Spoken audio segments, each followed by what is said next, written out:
Hello everyone, and welcome back to Let's Play Shadowrun Returns. I'm your host, Colors Fade, and it's lucky episode 13. We've spent the night in the janitor's closet and have another chance at Project Aegis, so we're going to do that. We're going to don our janitor's uniform, and there's apparently nothing else in this room worthy of our attention. Hello, kitty cat. Say hi to everybody. Here she comes, jumping on the table. Project Aegis, and we'll hope we don't get our butts kicked here when we're all by ourselves.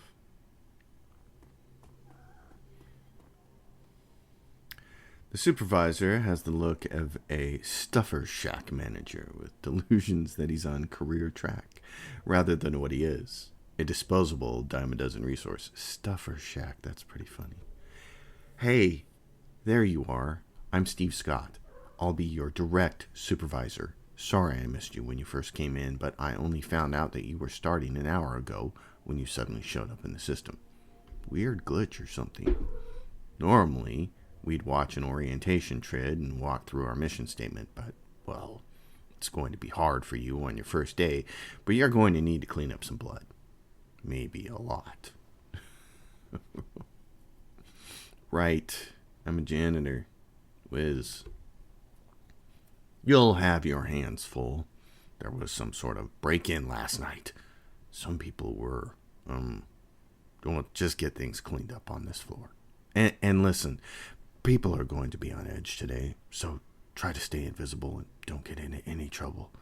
Otherwise, they're going to call on me, and I'm going to have to reprimand you and put a note in your file. Straighten up this floor and stay out of trouble. Got it.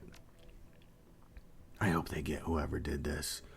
Only a fool would attack a Telestrian corporate office and think they can get away with it. Start heading from room to room and clean what needs cleaning. Good luck and welcome to Telestrian. I like the way that was written, by the way. That was pretty funny.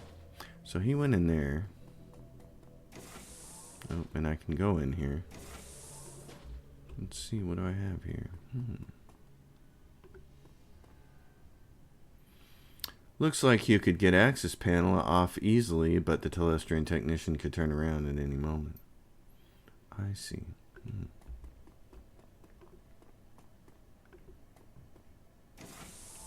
And what is this place?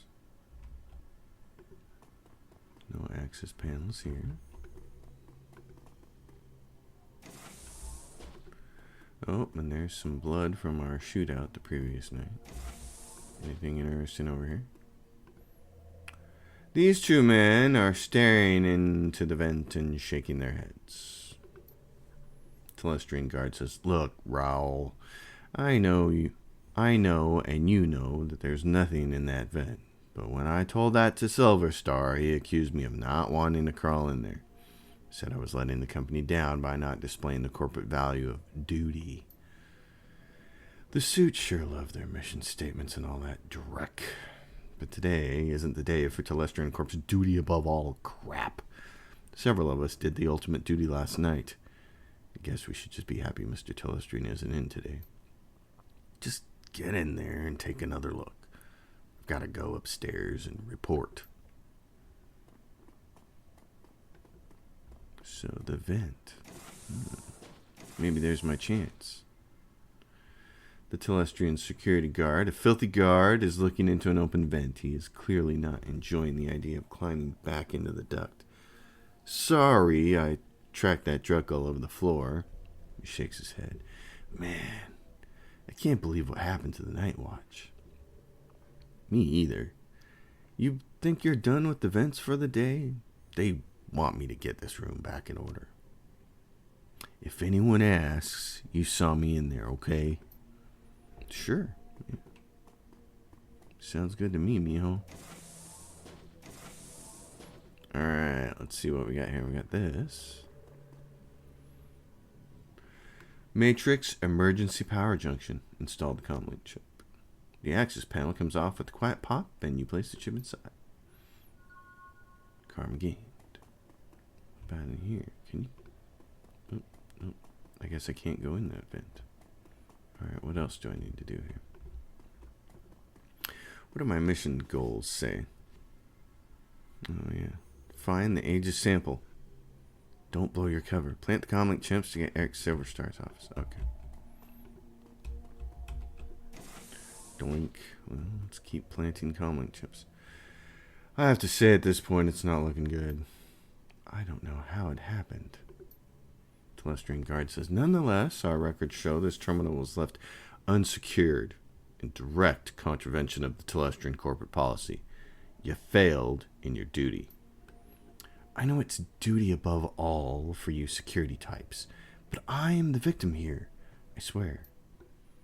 Perhaps when Mr. Silverstar gets his next promotion, that will become a value for you data pushers as well. Right now, it seems your value is clock out early and ignore my responsibilities. Don't go anywhere. I need to make my report to Eric. Oh. Are you feeling a little under pressure there, Telestrian worker?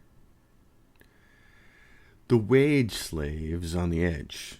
He's staring vacantly at his terminal with his hands to his face and his fingers twitching nervously. What do you want? Can't you see I'm busy? Looks like you're in some real trouble, chummer. Buzz. Unless you can clean up a shattered career, leave me alone. Maybe I can.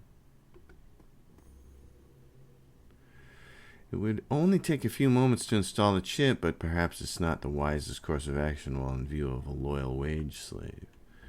Oh, I see. Well, how can I get the loyal wage slave out of there? Got a bunch of offices down here. There's an elevator. Can't go in there yet. And what is this? I see. Well, let's go back and talk to some more folks then. Dunk, dunk, dunk, dunk, dunk. There's a guard that I can talk to. What about this person? As the Telestrian tech jockey turns to speak, you notice a panel has been removed from one of the land racks just behind him. Thanks for coming. Can you believe it? Silverstar is calling it an intrusion, but I know the aftermath of a Shadowrun when I see it. Start over in the corner and make sure you don't get any solvents on my servers. Do you think you could duck out for a smoke or something? It would be easier if I didn't have to clean around you. Oh, sorry. Yeah, no problem. Just another day in paradise, right? And off he goes. Oh, I like this. A little charisma gets me out of trouble. Matrix emergency power junction. Remove the access panel from the panel and place the comlink chip. Ba-ching! All done there. Karma gain. Let's see, what do I have over here? What can I do with this guard? Let's talk to him. What can I do for you? I need to get upstairs. My supervisor says there's more cleaning to do. The top floors may only be accessed with the express authorization of Eric Silverstar, our VP of Security. You can head to the lower floors if your supervisor wants. Okay, well, I better get to it. Oh, and there's in dark texture. Hey, I found all these chips on some of the Matrix switch boxes. Is it important? Okay, so I have to go finish this quest. I have to finish it this way. So somehow... I have an new option here. Just leave me alone, he says. Well, I could whack him, but I don't think that would help. What's this down here? I thought this was an elevator, but it looks like some kind of terminal office. Oh, it doesn't look like I can go in there, though. Okay, and these doors are locked. Oh, there has to be something else here that can help me out. There has to be something. I just don't know. Oh, what is the server room thing? Oh, yeah. The open panel is a rat's nest of cables and half disassembled hardware. Some of it is loose. Take some of the land parts. Okay. Mission item added. Matrix land parts. Is that going to help with this guy? Maybe. None of this will matter after I'm fired out on the street and eating dog food. Just leave me alone. I might have just the thing to help you out. He shakes his head. I doubt it. You know the guy who said life isn't fair? He was talking about me. Security's bullying you. But I could make it look like your terminal was tampered with, and no one would be the wiser. You're right. There's no reason I should let security push me around. He steels himself. Just do it quick. Alright. So. Place the cables and data chips around the terminal's casing. Thanks so much. I won't forget this when your review comes up. Hey, no problem, sir. Just glad I could help. Would you mind clearing out of here for a while? There's a lot to do. You bet. Just remember to keep this between us. Off you go, elf. Oh, I like this. This is so nice to be able to play something that kind of like this that's a little less stressful and a little more straightforward. I kind of like it. Okay, come on. Click on the button, though. I'd like to have that work. All right, remove the chip panel. Place comlink access in there. I think that's all of them. I think now I just have to go. Now I have to talk to this guy. I need to get upstairs. Hey, I found all these chips on some of the Matrix switch boxes. Is that important? The guard thinks for a moment and activates his comlink. He turns his back on you and has a brief conversation. Then he turns back. Mr. Silverstar wants to see you in his office immediately. Perfect. That's what I want to do. You're about to transition. Confirm. Awesome. Collecting the sample. The brutish dog-eat-dog existence of a slum dweller is a far cry from the quiet desperation and existential nothingness of a corporate wage slave. Yet, after your time at Telestrian Industries, it's unclear which is more bleak. The elevator rises smoothly. Its blanderized music assaulting you once again as you ascend to the executive floor and your goal. Well, off we go. Ha ha ha. All right, we're here. And what's that? What is that room? Oh, there's people here. And more people. Okay, well, let's go see Mr. Telestrian and see what's going on. Cha-ching. Eric Silverstar. Yeah, I said Telestrian. I was wrong. There you are. It seems that some of my best are letting me down. And it's good to see that you're displaying one of the most important of my 3 key values. Well, it's duty above all, right? He laughs. Well, yes, that is the first value, and I'm glad more than those outside of security follow it. And from a janitor, no less. No, I'm speaking of my 3rd and final value, of vigilance, which seems to be sorely lacking around here. We prefer building maintenance, sir. Of course you do. Now please, start filling out the report on the data pad, and I'm afraid I must ask you to not sit in my chair given your attire. I need to go head downstairs and investigate your findings. Be right back. There are a few little spelling errors there, and I'm doing my best to read over them. Baron Samedi, the comlink begins to ring. You pick up.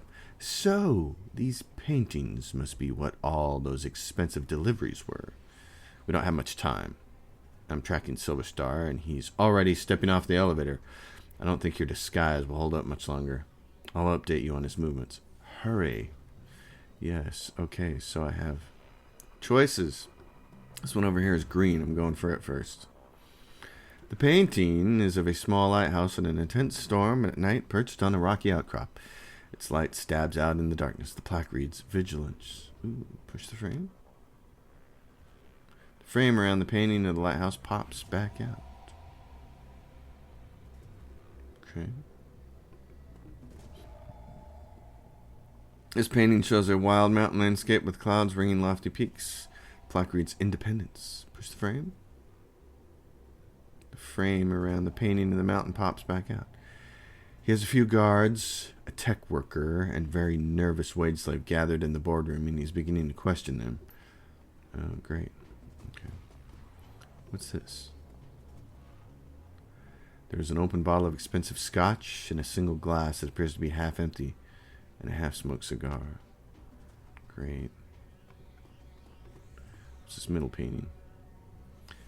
Depicted as a clock tower at a train station in downtown Portland with the turret. The plaque reads efficiency.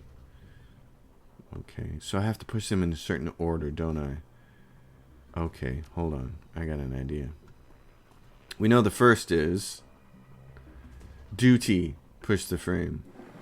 Okay, that cut. The frame clicks into place and the painting slides back into the wall. Okay, now I got to figure out what the second of his things are.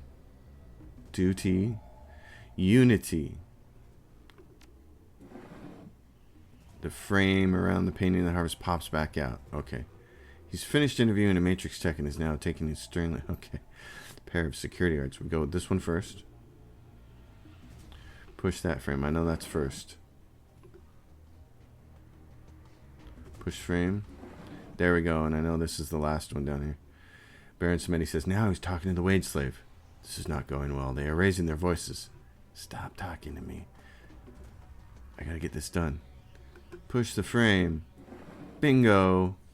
Frame clicks in. Painting slides back in the wall. And now what? I have to keep going? Oh no. I have to keep going. And now what?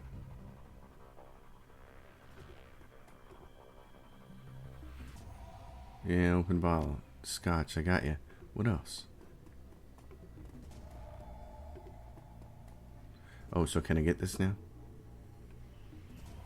There's a safe that has a large DNA scanner on the front, most likely keyed to Mr. Silverstar. Walk away is my only option. Okay, so...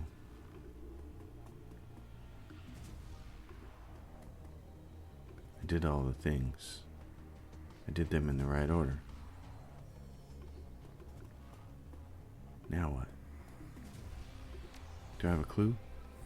Nope. Find the aegis sample. Don't blow your cover.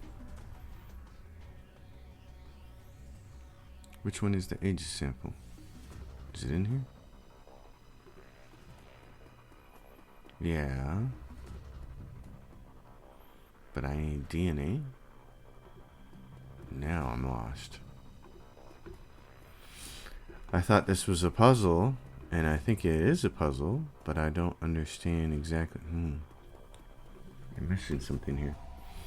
What can I see? All there is this. Okay. Alright, so we got that far. Now I gotta do what? Go grab something else? Go grab a DNA sample somehow? You can't go in there. What do you mean I can't go in there?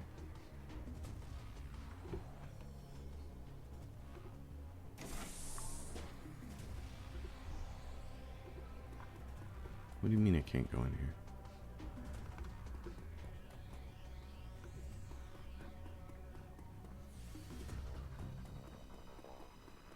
I don't see anything over here, do I? Nope. Okay.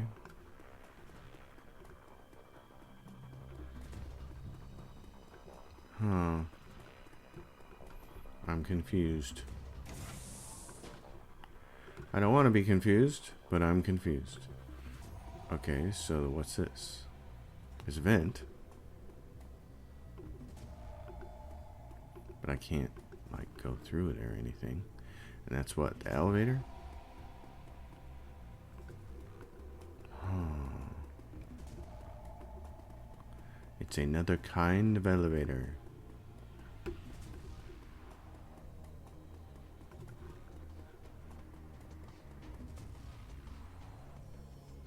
Okay. Alright, so you need a DNA sample. That's what this thing's for. There is an open bottle of expensive scotch in a single glass that appears to be half empty and a half-smoked cigar. Pick up the half-smoked cigar. Okay. Now, you go over here. Now, You should be able to open this. Alright, put the moist end of the cigar in the DNA scanner. With the click and the faint hiss of escaping air, the safe opens. Take the sample. Great work! Time for stealth has passed. It has set off every alarm in the system, but I have unlocked the executive elevator and your path is clear. Head to the elevator and make your escape. Great. Okay.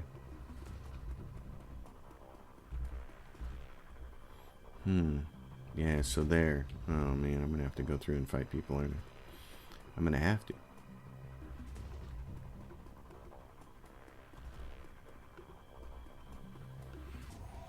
Maybe not. I thought those two people would do something. Somebody's going to come fight me.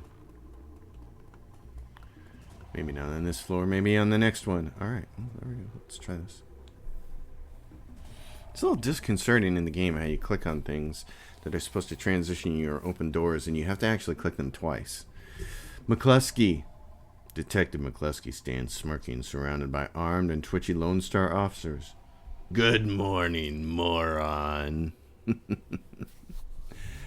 Oh, good morning, Detective McCluskey.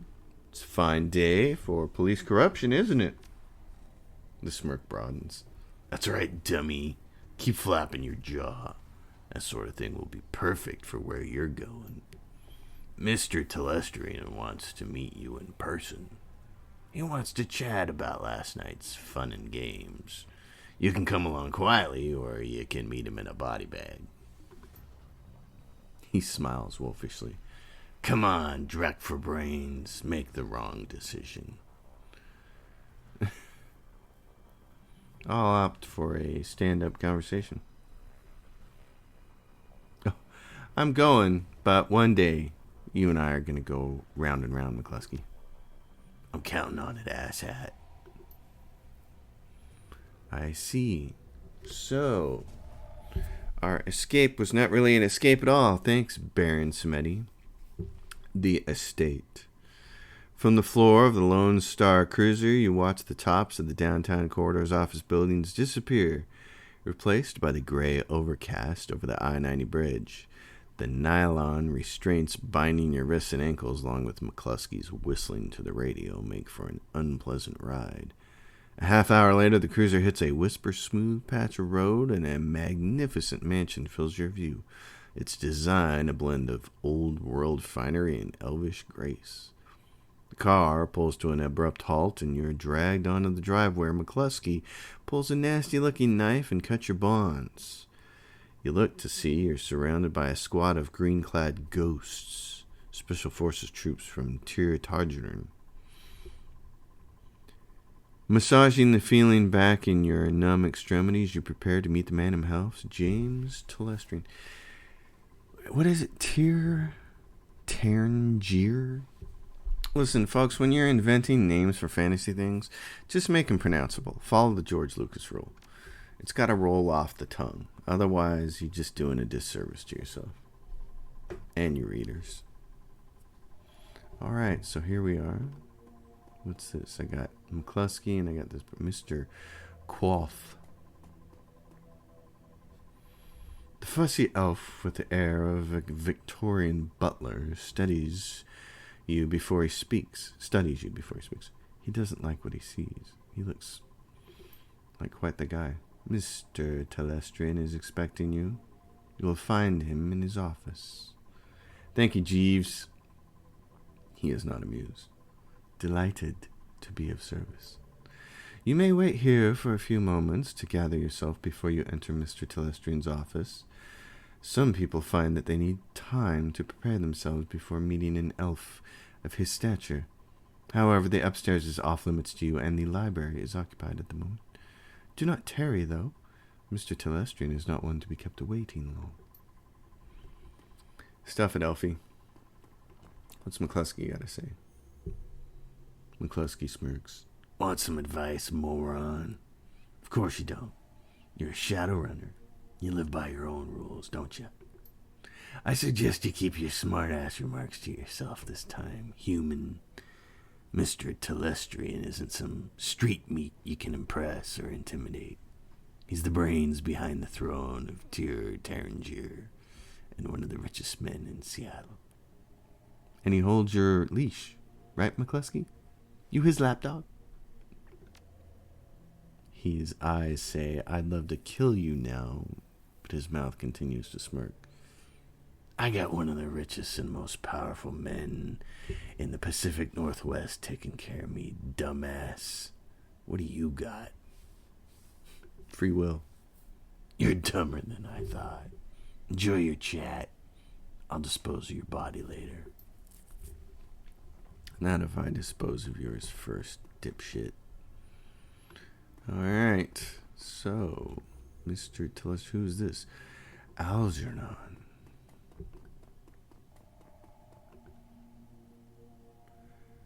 There's a twinkle in Algernon's eye. There wasn't there when you spoke at the Seamstresses Union. It's good to see you again. There is much to do. What the hell are you doing here? I'm doing what I do, Drake. Providing those in need with the tools they require. Seek me out after you have spoken to James Telestrian. Perhaps I can be of service again. Oh, really? The upstairs level's off limits. The library I can't go to, and then I gotta see this. Oh, look. Oh, there he is in all his finery. I like his library, though. As you approach, James Telestrian III looks up from the computer screen built into the surface of his desk and assesses you. Calculating and cold, a practiced smile comes to his face. He vibes the kind of rich you don't get from Trivid. It's not the clothing or the trappings or the bow before your better's mansion. It's something else. The feeling that you're being categorized as a resource or a liability or a pawn. I have been reviewing the results of your visit to my Seattle office last night. I admit, they are impressive. You have generated a considerable amount of damage to my office complex, killed or wounded many of my security personnel, and cost my vice president of security his job. In 24 hours, you have accumulated quite a bill with me, sir. How do you intend to settle your debt? You already confiscated the container I took. I have no other bargaining chips. First, some instruction. You do not begin a negotiation by admitting that you have nothing with which to negotiate. However, you were considering your tactical situation. That tells me you are more than a mere street thug. Allow me to instruct you further. You are one piece of information which you might use as a bargaining chip in the little time you have left to live. Why you took what you took. I am interested to know why you and your team of criminals fought your way through my security teams up to my private office to access the Matrix and uncover the location of a simple research project. I took the Aegis sample to kill giant insect spirits. I find your bluntness somehow refreshing. He touches a button on the desk. Mr. Quoth, please ask my daughter to join us. The young, pretty elf has dark circles under her eyes and a haunting expression on her face. She recognizes you instantly. It's you. You're the man who helped me escape from the Universal Brotherhood. How did you get here? Telestrian cuts in quickly. Thank you, Marie-Louise. You have confirmed the identity of your rescuer and given me reason to forgive him for his trespasses against me. She looks hungry for your help. I'm glad you're here. You did well back there. Without you, we'd all be dead. She closes her eyes. Thank you, but I'm not sure that death wouldn't be better than this. I can't sleep at all. I'm afraid that this is a dream and that I'll wake up and still be there with the bugs. You can relax, Marie-Louise. You are safe. It is over. No, it won't be over until they're all dead. She shudders. You didn't see them. You don't understand. You and those men you flew in here, all you do is talk. It's just like you to form a committee, Father. I knew that someone had to take action. That's why I got Hakeem involved. The already cold exterior of James Telestrian III turns to ice. I see.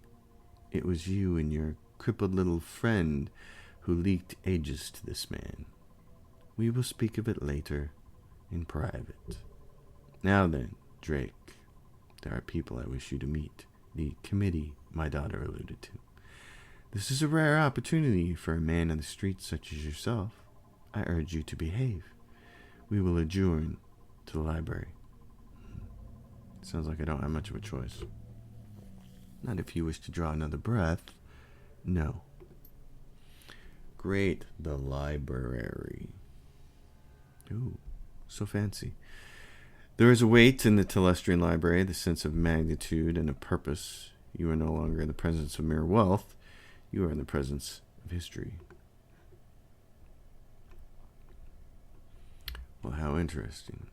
Look at these cast of characters.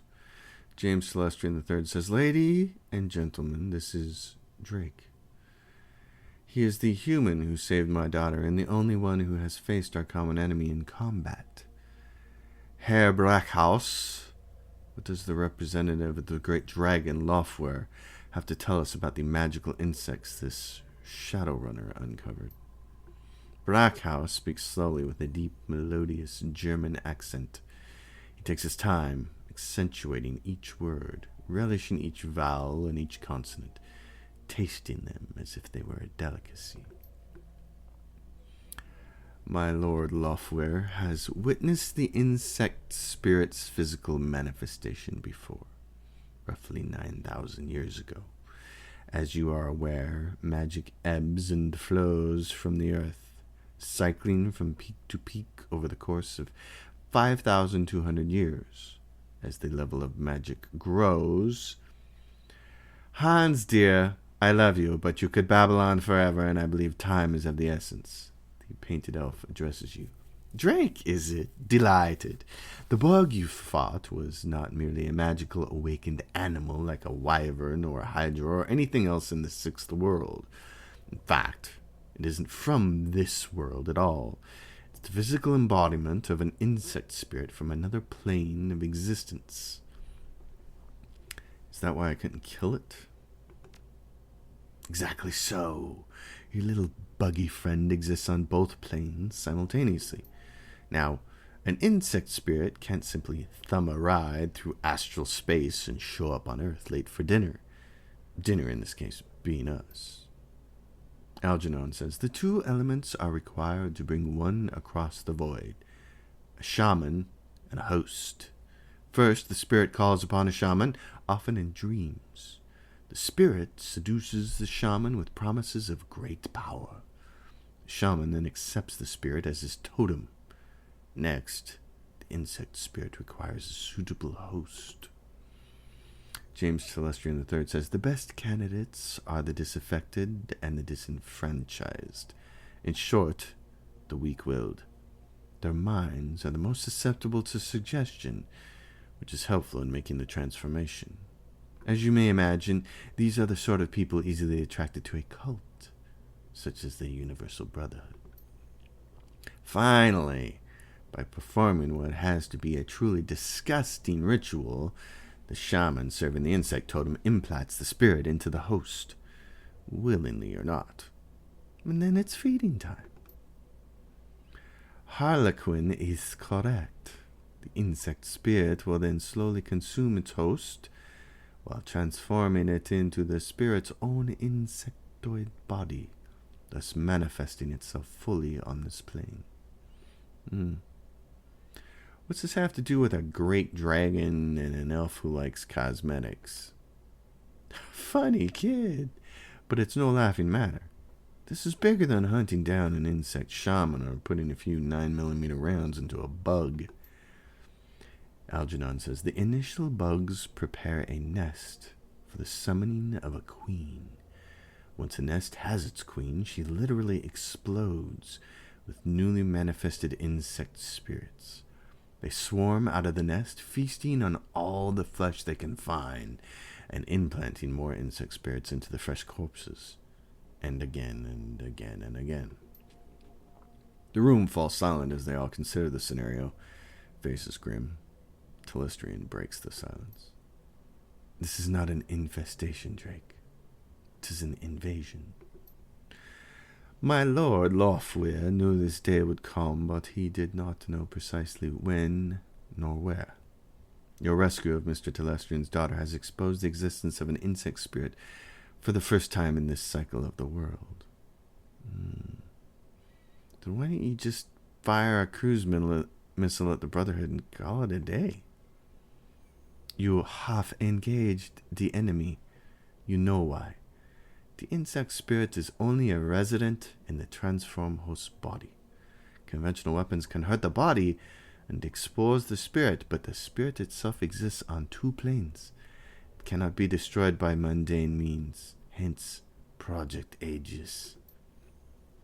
Herr Telestrian's biotechnology and agricultural divisions worked with my Lord Lofwyr's thaumaturgical engineers and designed Project Aegis to destroy an insect spirit once it is released from its host. The formula, a fluorescing astral bacteria strain, exists in his physical and astral plane at once and can thus affect the insect spirit. Now that was a mouthful. Did you memorize it, or are you reading it off index cards? My director of R&D, Diana Ravenwood, will explain how Project Aegis will be used in the field. Dr. Ravenwood. Our weapons specialists have rapidly prototyped a delivery device for the fluorescing astrobacteria strain. They've created some prototype launchers which fire Aegis-filled shells. When fired, the shells will discharge a high-velocity stream of the bacteria. In order to destroy one of the bugs, it must first be damaged using conventional weapons or magic until the spirit is released from the host body. Then the insect spirit must be shot with the Project Aegis prototype launcher to destroy it.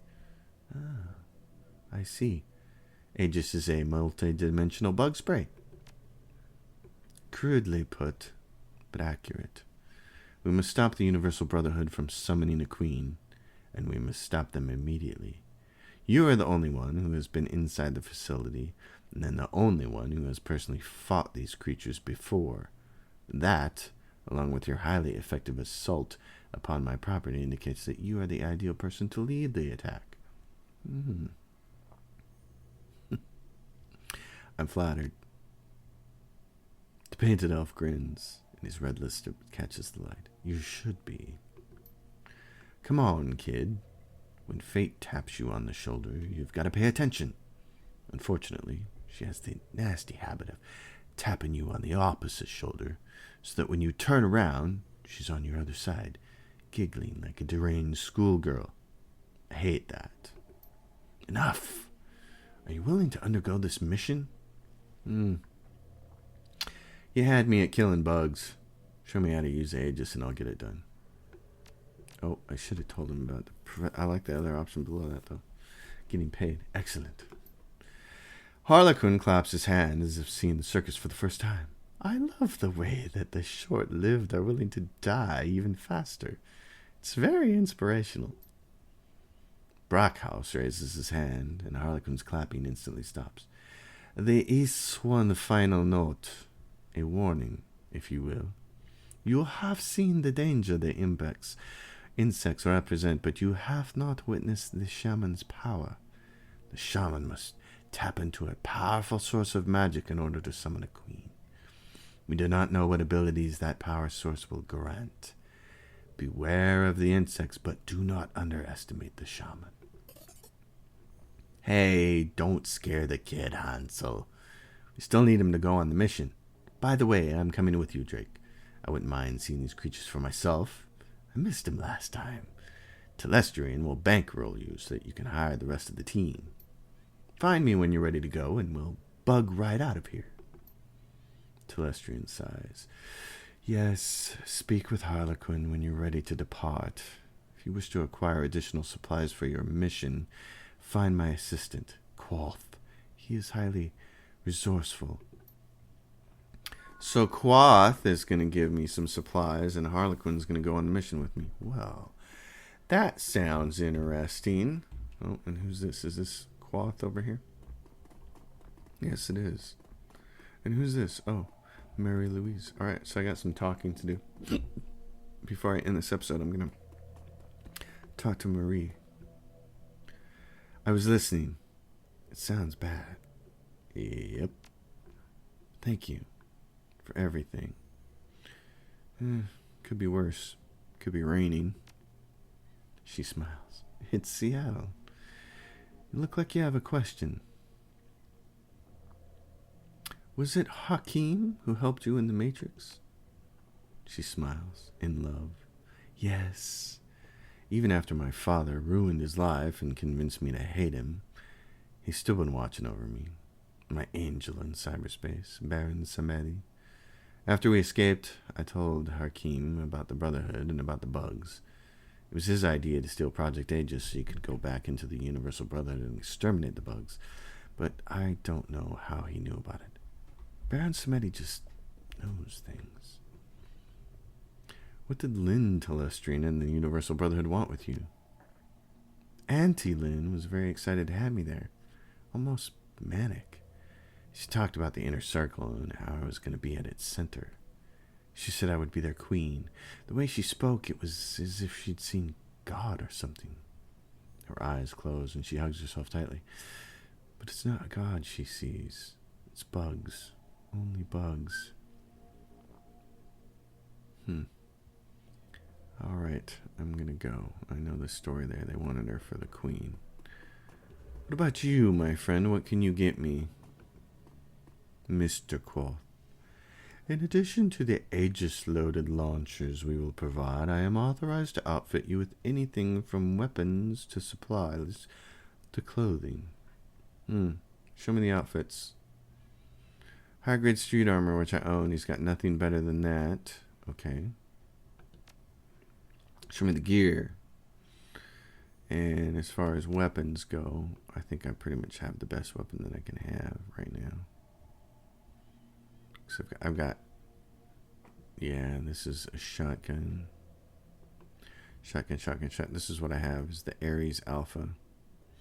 And it is a very, very nice, oh, hold on, what is this? Required data jack, Defiant Smart Link. Top of the line shotgun, wow, that looks fancy. So this is the Colt M23 Smart Link, required data jack. An easy favorite to runners. It does 15 damage. Range long capacity of 34, combines high stopping power with ammo capacity. I don't see how that's any better than the one I have, so there's no reason to put a comm link in it. Alright, I've got what I need. Dragon sword, bunch of fancy stuff. Consumables, oh yes. I think we could use some. What is this? Restores a teammate to life with 100% of their total health. Consume when used. Yeah, I'll take that. Restores a teammate to life with 50% health. Consume when used. Okay. I'm going to pick some stuff up. Premium med kit. Expert drone repair kit. I'm going to pick all this stuff up because having it in my bank account is going to be really nice. Concussion grenades. Minus 2 AP to everyone in its blast. Ooh, I want some of those. I think those are going to be effective on the right people. Making things do minus 2 AP would be kind of good. Minus 3 AP to everyone in its blast. Ooh. He does have a lot of good stuff, doesn't he? And there's some high damage ones. 20. Oh yeah, I'm going to outfit myself here. I'm going to spend some money. Confirm. Okay. So, this is, yep. I got my armor on. I got my gun. I probably should buy a sword just in case. This is, what am I going to do here? I want these grenades. I want healing in case I need it. I want one of these grenades that does minus 3 AP to everyone in its blast. We're going after a shaman. I want to check that out. What about, show me the gear. What do you got for weapons? I want to look at melee weapons here. baseball bat. Required close combat 1, close combat 3. So I need close combat 3. Let's go look. Let's go look at our... I got 46. Spend karma. And if I want to do body, I've got body up. What's my... Oh, so close combat. Yeah, if I want to have that in case somebody runs up on me. Otherwise, it's... trying to raise this. What's this? Maximum for humans, dwarves, and orcs. So if I want to go range combat, I just gotta go. Oh, I gotta spend a lot of points to do that. I gotta go like this, this. That gets me that. And if I go strength,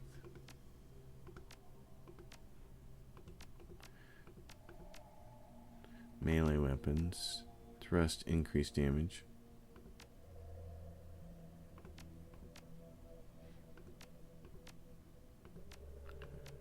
Pommel strike, nice. Okay, so that gets me to 3 in melee, which would probably be really good, because then I can go